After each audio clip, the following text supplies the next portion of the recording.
Dans Romains chapitre 8, le verset 1 à 2, la Bible dit: Il n'y a donc maintenant aucune condamnation pour ceux qui sont en Jésus-Christ. En effet, la loi de l'esprit de vie m'a affranchi de la loi du péché et de la mort. En méditant sur ces deux versets, nous comprenons premièrement que être libre en Christ, c'est être affranchi de la loi du péché et de la mort.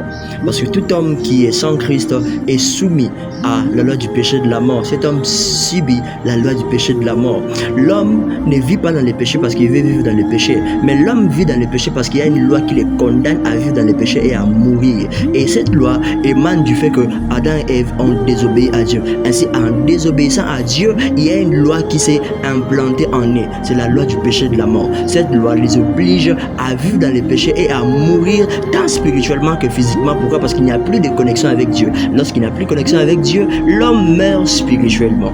En Christ, il n'y a plus une loi qui t'oblige à vivre dans les péchés parce que la loi de l'esprit de vie t'a délivré de la loi du péché et de la mort. Donc tu n'es plus censé te dire que le péché est plus fort que toi parce que la loi de l'esprit de vie te condamne à vivre dans la sanctification, de la crainte de Dieu. Tu ne vis